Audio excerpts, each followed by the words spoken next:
Minecraft with cutscenes? What? Make amazing Minecraft cutscenes in just a few clicks!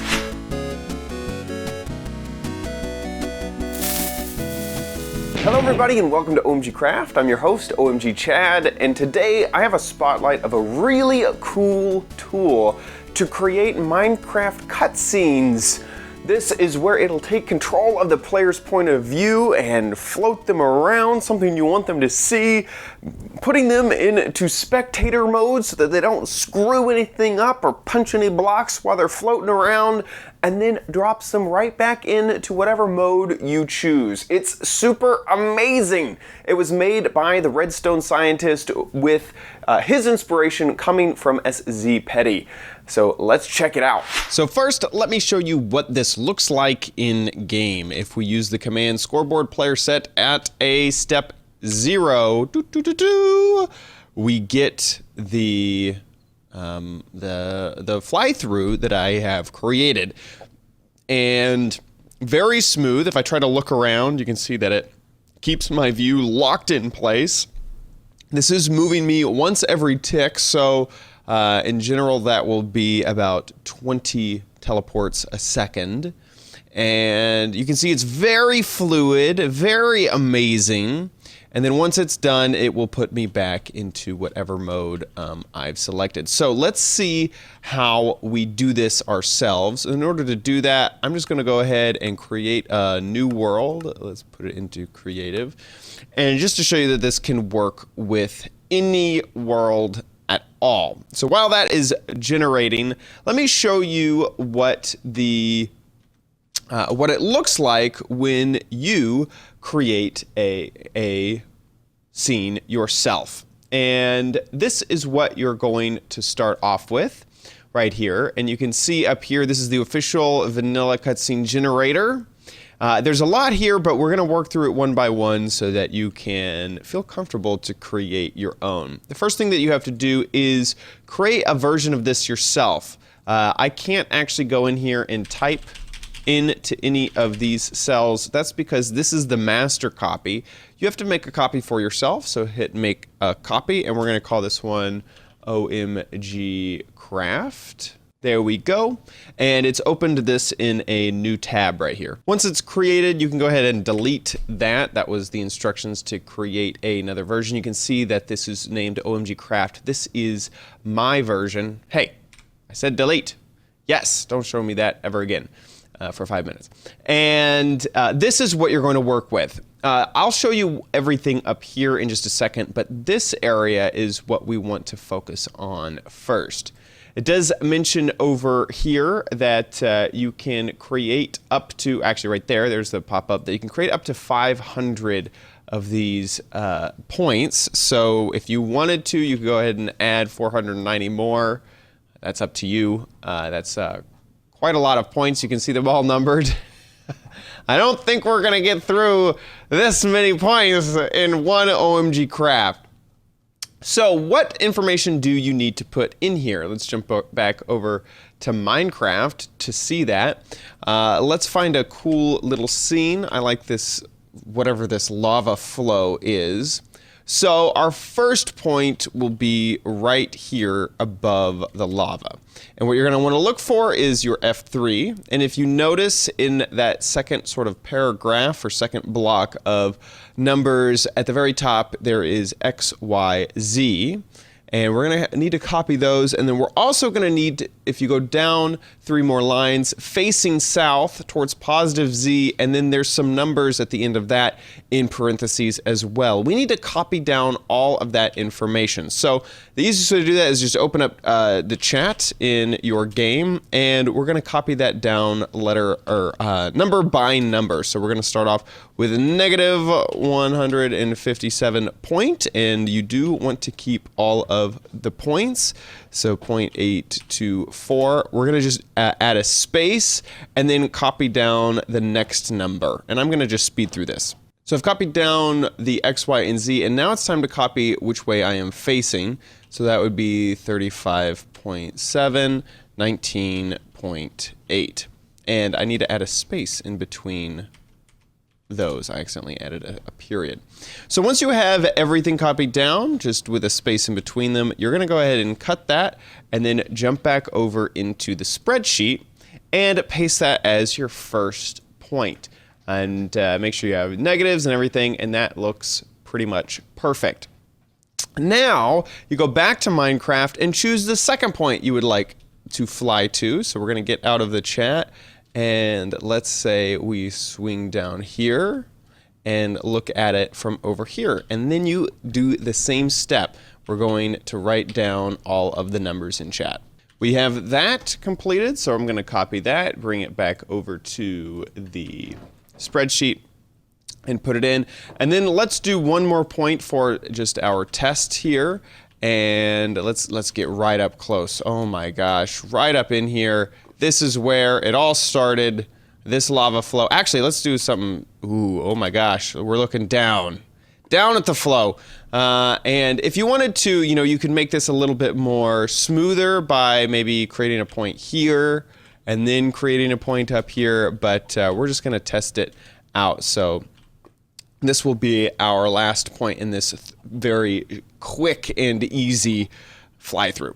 And we've finished that. Let's go ahead and paste it in here. Once you're finished, this will recreate a summon, and we're gonna copy that. If you look in here, oh my gosh, so much crazy stuff. You can also look in here to see all of it. And we're gonna just click it, don't double click into it, and hit copy.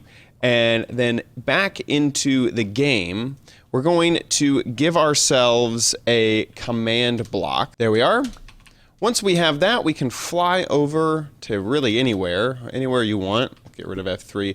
Drop that down, paste that long command into the command block. And before we click out of this little button right here needs redstone. It needs to be always active. Once we hit done, it will generate our little blocks for the code.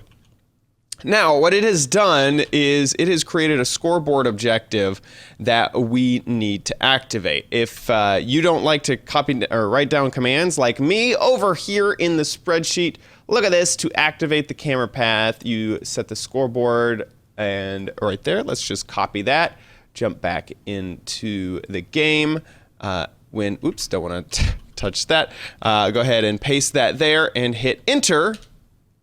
And there we go. It has set me into spectator mode. We're flying through, and we get to see our scene.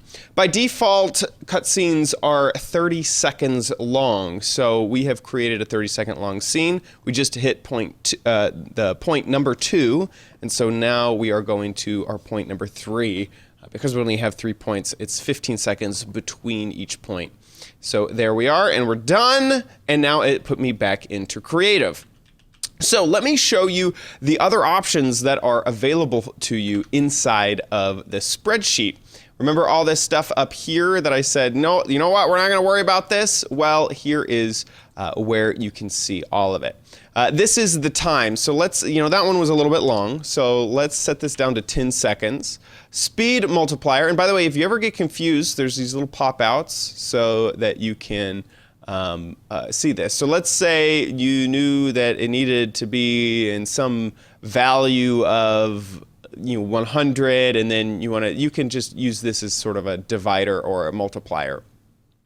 Next is what game mode it will put you in once you leave the cutscene. So we were in creative mode, that's by default. You could also put it in survivor mode, adventure mode, or spectator mode. Let's just have some fun and drop you into survival mode. That means that we'll be right on top of the lava, which will drop me into the lava. Head rotation lock is set to true by default. I'm gonna set this to false to show you what I mean by this, and that is, remember when I tried to look around and it kept bringing my face back to the way I was facing? You can turn that off, which is kind of neat, because let's say you just want players to look around on a rail and be able to look in any direction. Now they're able to do that. Next is the camera path ID. If you want to have multiple cutscenes in your map, you can give them an ID here. So by having it default at -1, that means that there's only going to be one in my world. But if I wanted to give it, say, an ID of 1 or 3 or a whole bunch, then you could have multiple of these in a world. And this is what the basically the dummy command is inside of Minecraft for it to look for. So you can see scoreboard players set at A, and then this is the objective, and then this is the value. That is just telling Minecraft which scoreboard to look for. If you do a lot of map making and do a lot with scoreboards and command blocks, this is pretty basic stuff. That is what your scoreboard will be named, and that's the value. So anytime you want to switch between cameras, you will choose a different value, and then when you do the step 0 command right here, that is sort of like the action command. Then right here, all 3 of these are if you wanted to, instead of put these in, like when we put down the first block and it generated all of these blocks behind it, this could instead be somewhere located in your world. Let's say you're a map maker and you have a redstone area and you want this to generate right there. Well, that's where you can set the coordinates inside of the spreadsheet here. By default, you can see it is 2 away and on the same line as these. So X is 2 and in the same direction and in the same direction. So that is, you know, if you know where you want it to go. So now we have changed the time to 10. We have set the speed multiplier to nothing. It's going to put me in survival mode, and my head is going to jump all around. So let's see what this does when we bring it into the game. We'll just copy that over here. I'm just going to break all of these command blocks, drop down a new one, paste the new command, set it to always active, and there we go. And now let's see, once we set the scoreboard to what it needs to be. And while we're doing this, we can look all around if we want, because we didn't have our head locked. And you can see it's a lot faster, and it drops us into survival mode where we died. One thing of note is that this does have to be played in some version of the Spotlights or Minecraft 1.9. For links to either the Redstone Scientist's first tutorial that he made or to the Google Doc, those will be in the description, so make sure you check those out. If you liked this video, please give it a like. Also leave a comment letting me know your thoughts on this episode, and if you want to catch future videos from me, make sure you subscribe at youtube.com/OMGcraft. Thanks so much for watching, and I'll see you next time on OMG Craft. Bye!